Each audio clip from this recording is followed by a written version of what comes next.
Coming up on Market to Market, water quality legislation that puts a filter on a long-standing problem and feeding millions with food from overlooked sources. Those stories and market analysis with Sue Martin next. Wherever your operation takes you, or who you share it with, we'll be where we've been all along. With you from the word go. Proud sponsor of Market to Market. Tomorrow. For over 100 years, we've worked to help our customers be ready for tomorrow. Trust in tomorrow. Information is available from a Grinnell Mutual agent today. And by Sukup Manufacturing Company, offering a full line of grain drying and storage equipment and steel buildings. Sukup Manufacturing is on a mission to protect and preserve your crop and the tools that produce it. This is the Friday, January 26th edition of Market to Market, the weekly journal of rural America. Hello, I'm Paul Yeager. President Trump told the World Economic Conference America was open for business. Even critics of the president can't argue the U.S. economy has perked up. The Dow Jones Industrial Average has risen 30% since the inauguration and continues to trade in record territory. All this despite a weaker dollar and new tariffs. The gross domestic product grew 2.3% in 2017, a leap over 2016, but less than expected and on par with rates set over the past 8.5 years. U.S. trade remains strong, but the final effect on the U.S. economy remains elusive as the Trans-Pacific Partnership moves forward without America and as NAFTA negotiators start round 6.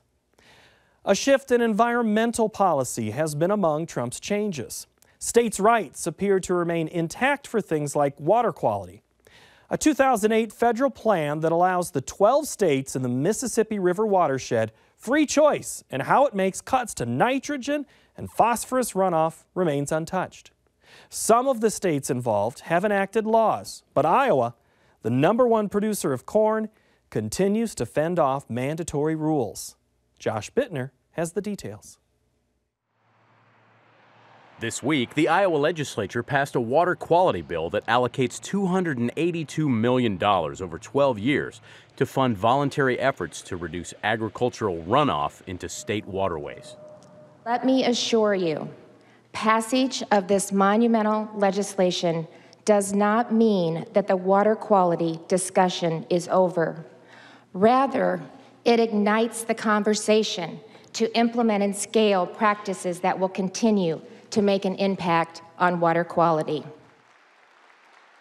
In her first Condition of the State address since assuming the office last spring, Iowa Governor Kim Reynolds indicated her hope that water quality legislation would be the first bill she signs into law. But some in the governor's own party bristled at the measure, which cast aside previous bipartisan efforts. Senate File 512, in my opinion, lays water quality and the problems and solutions for water quality squarely at the feet of Iowa's farmers. That is a disservice to them. Proponents say Iowa's nutrient reduction strategy, implemented in 2013, is more comprehensive than most. But a 2015 federal lawsuit alleged farm tiling infrastructure in drainage districts upstream of the state's largest public water utility expedited high levels of nitrates into the capital city's primary drinking water source. Des Moines Water Works further alleged the increased nutrient levels made compliance with national standards a costly routine. While the case was dismissed last year, it cast a spotlight on the issue nationally as the utility weathered an unsuccessful state-level legislative effort to break up its control and replace it with regional authority. Des Moines Water Works issued a statement in response to the newly adopted measure. The legislation passed today diverts existing funds from other programs to fund a failed voluntary water quality approach, with no monitoring, goals, accountability of funds, or targeting of priority waters. Iowa's nutrient reduction strategy has failed to make a noticeable impact, and plowing more money into it isn't going to suddenly make it effective. We have work that we need to do. Iowa Secretary of Agriculture Bill Northey, who has worked to prevent stakeholders from being burdened by legal mandates to curb pollution, reacted to the bill's passage. This funding will allow the department to expand our investment in locally led water quality projects in targeted watersheds, while also giving farmers and landowners statewide a chance to try practices focused on water quality. We will continue to offer innovative new approaches, such as the first-of-its-kind crop insurance incentive program aimed at increasing acres of cover crops. For Market to Market, I'm Josh Bittner. According to USDA, an estimated 1 out of every 8 American households has a problem putting food on the table. This dry statistic has millions of faces. However, one agency has found a way to divert food from the landfill to some of those who need it most. Peter Tubbs has more in our cover story. The last of 22 refrigerated delivery trucks are loaded during the pre-dawn hours in Long Island City, New York. Soon each truck will begin its route to a different section of the 5 boroughs of New York City, delivering produce and canned goods to 500 food banks and soup kitchens. 1 million pounds of donated and recovered food is delivered by City Harvest food rescue trucks each week, helping fill the plates of the 1.3 million New Yorkers who are food insecure. Basically, we're kind of the middleman. You come into our fold, and what we do for you is you tell us who you are, what you do, when you serve food, and who you serve, and the constraints of your agency. We try to tailor our deliveries to meet those criteria. That's how it works. Some of our agencies serve, 1,500 people in the course of a day. City Harvest sits across the East River from Manhattan. When the group took over the home of a beer distributor in 2011, the 3-door loading dock expanded City Harvest's capacity and ability to accept temperature-sensitive products. Over 20% of households in New York City are defined as food insecure, meaning they either have fewer options than what is recommended by dietitians and the USDA, or a family that experienced skipped meals because they are unable to afford food. So our goal is to fill that gap for people. It's an issue of people not having enough money to make ends meet, trying to get food on their table. So we specialize in fresh produce and perishable food. We want to get it out the door. City Harvest was the first food recovery nonprofit in the world when it began in 1982. Among those making donations are local restaurants, greengrocers, and produce wholesalers. Unused produce is picked up by City Harvest, which plays matchmaker with a hunger service charity elsewhere in the city. The recovered food is then sorted and delivered to a client that is able to distribute to those who are trying to make ends meet.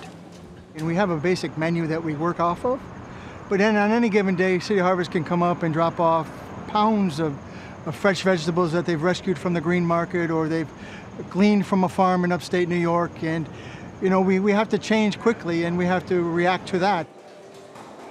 The Holy Apostle Soup Kitchen, housed in an Episcopalian church built in 1848, feeds over 1,000 guests each day at lunch. The value of City Harvest donation to Holy Apostle is valued at $300,000. What City Harvest believes is their secret weapon is a proprietary algorithm which calculates what food can be donated to which agency, depending on warehouse inventory and what each agency is capable of distributing. Each truck is loaded for the day based on the sales orders generated by the algorithm. The computer program helps agencies across the city receive a more equitable share of what is donated than the randomness of manually creating a distribution list each day. Some donations of recovered food originate with box meal companies that find themselves with surplus ingredients. Truckloads of raw ingredients are donated and sent directly to larger food pantries without passing through the City Harvest warehouse. A truckload of Canadian sweet corn is being unloaded 1 pallet at a time. The food distributor who originally purchased the sweet corn was unable to get it to retail stores in Quebec before it ripened. Everything was shipped to City Harvest, knowing it would be fed to those in need while still fresh. timing produce delivery is a challenge for the grocery industry. Late harvests or shipping delays can result in surplus produce in supermarket warehouses that are unlikely to be delivered and sold to customers at their peak.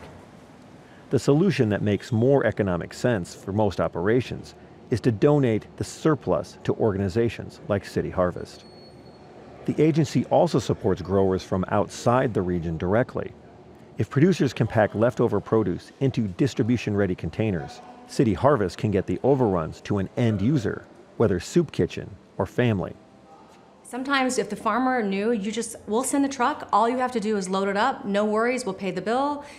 That is like music to their ears. If they knew that, once they hear that, they're loading up the truck and ready to go.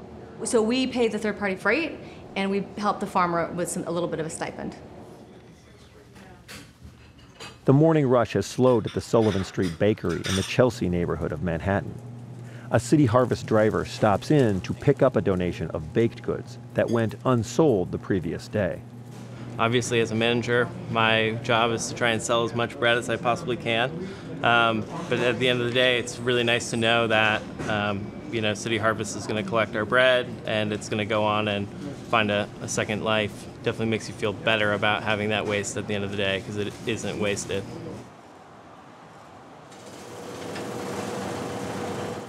£14 million of recovered food from places like Sullivan Street Bakery represent 1/3 of City Harvest's annual distribution volume. Each pound recovered is a pound bypassing a landfill, an already scarce commodity in the densely populated Northeast. Each pound also represents a meal for a person living in New York who is food insecure. We're doing things that genuinely enhance the quality of life of New Yorkers. And I get to see it. I really get to see it. And you can't put a price on that. For Market to Market, I'm Peter Tubbs. Next, the Market to Market Report. An international currency battle coupled with the funds remaining short gave the market something to chew on for the week. March wheat skyrocketed 18 cents, while the nearby corn contract gained 4 cents. Good growing weather in Argentina, a weaker dollar, and a more expensive Brazilian real helped the March soybean contract add 15 cents by midweek, only to fall back for an 8 cents increase. March soybean meal followed the trend, adding $4.10 per ton. March cotton shrank $2.94 per hundredweight. Over in the dairy parlor, February Class 3 milk futures lost 21 cents.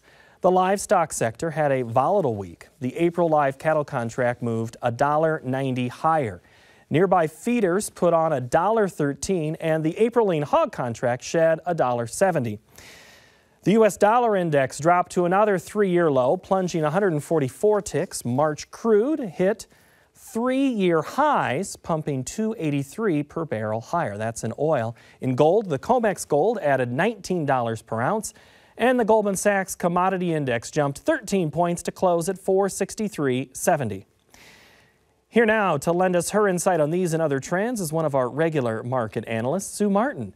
And in case you want to go over things again with Sue, you can download or listen to our Market Analysis and Market Plus podcasts online anytime at iptv.org/MTOM. Sue Martin, welcome back. Thank you, Paul. All right, so you want to talk the dollar or the dollar? Which way would you like to start? Well, let's talk the dollar. Let's do that. Let's ask Robert in Iowa had a question for you via Twitter, and you can always find us on Twitter at Market to Market or on Facebook at IPTV Market. Robert in Iowa wants to know, Sue, with the continued decline in the dollar, will this allow for our products to be cheaper on the world market, therefore allowing this rally to continue, and how much lower can the dollar go? Let's start with the commodity first. Well, it is allowing for exports to be more attractive out of the U.S. as we become a little more competitive. It's also allowing for the Brazilian farmer to slow up his sales because the real is rallying against the dollar. That's not the right recipe for enticing them to make sales, and especially as they're entering into harvest. So we look at the dollar. It did hit a 15-year cycle high in January of 2017.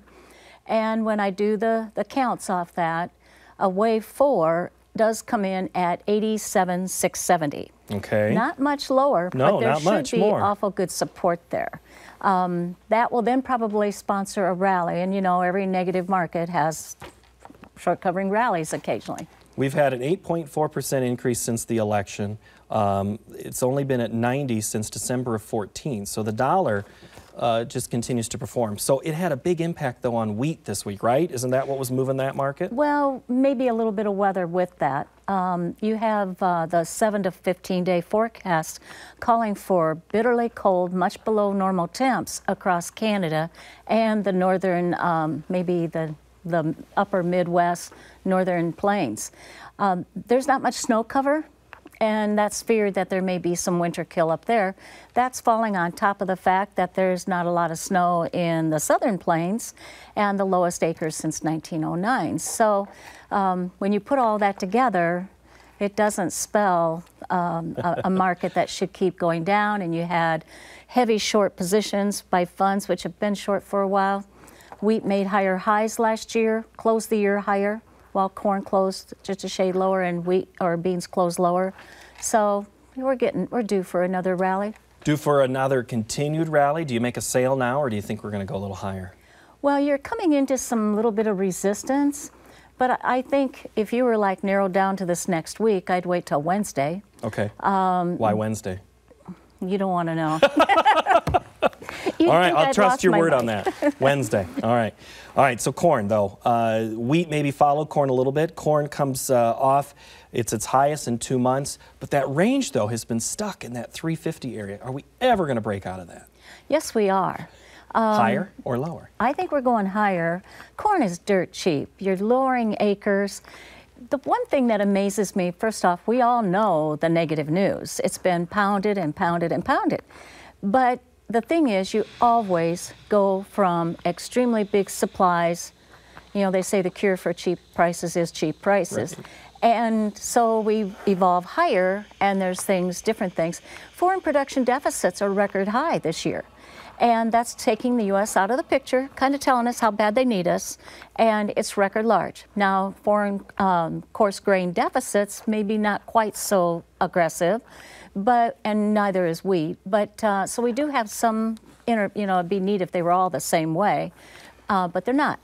But the thing is, and I go back to this, and I keep reminding our subscribers and clients, there's these huge gaps that have not been filled that were left in 2013, and those gaps still exist.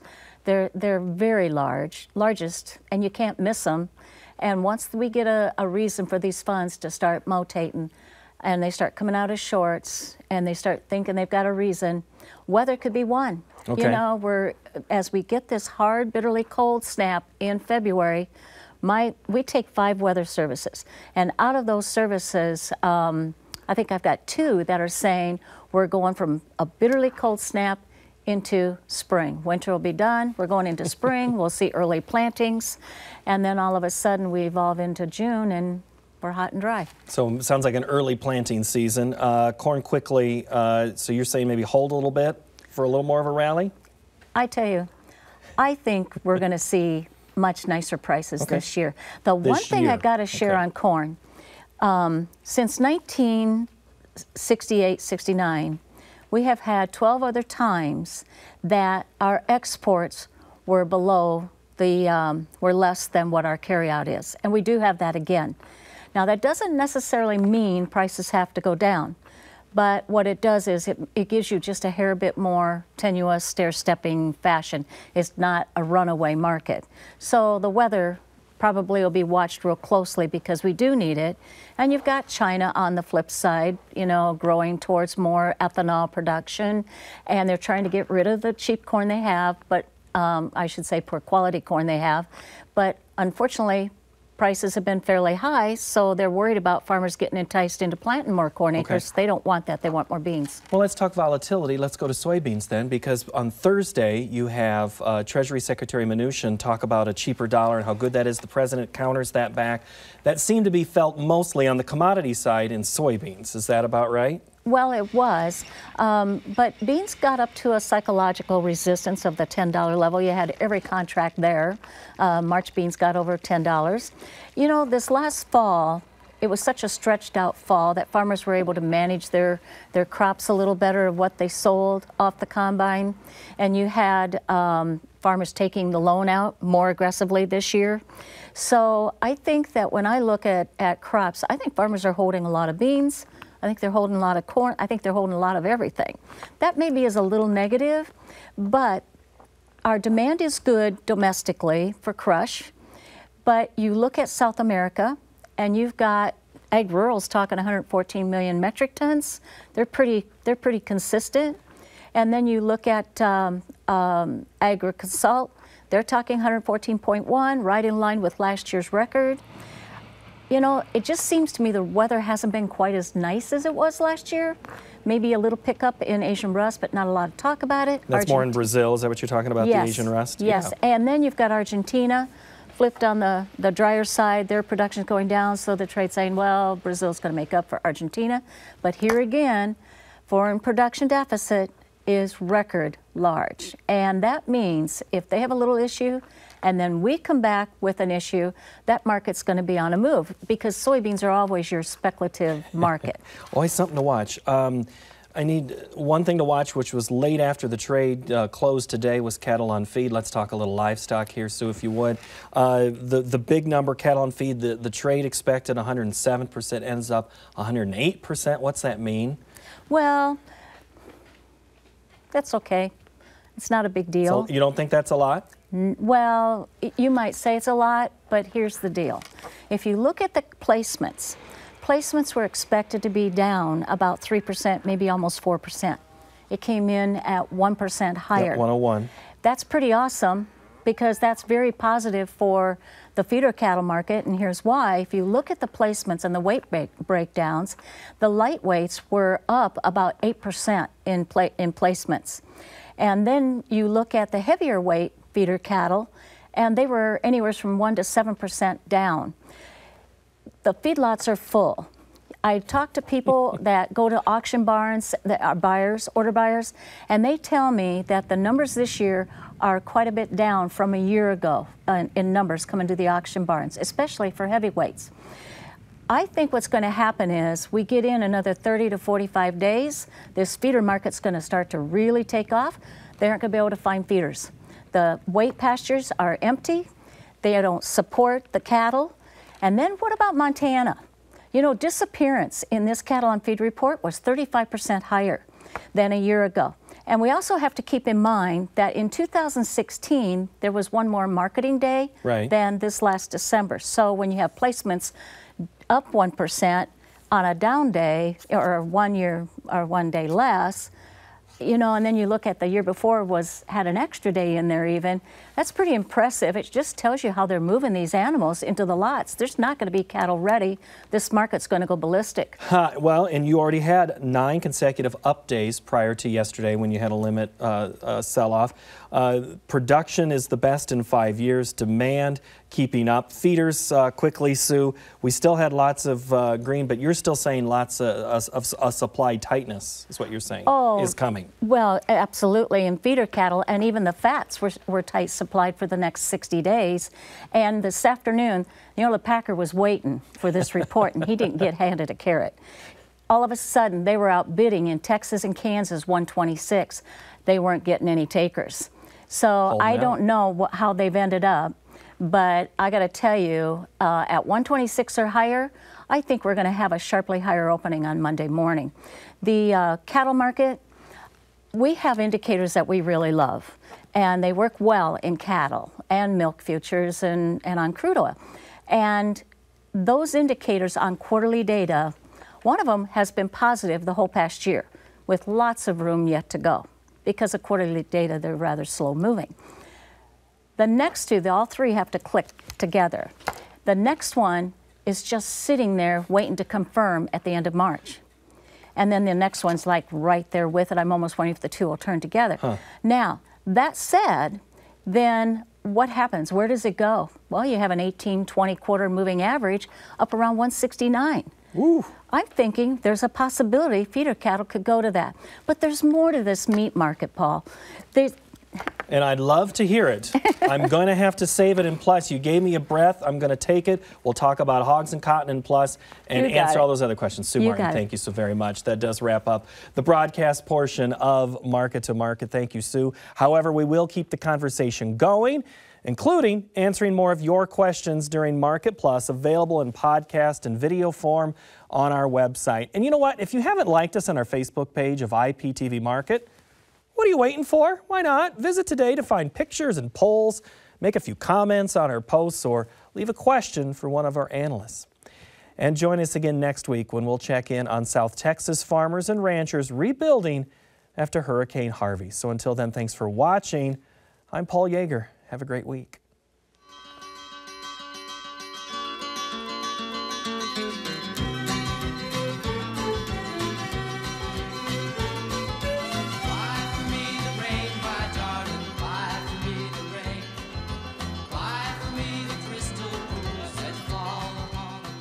Market to Market is a production of Iowa Public Television, which is solely responsible for its content.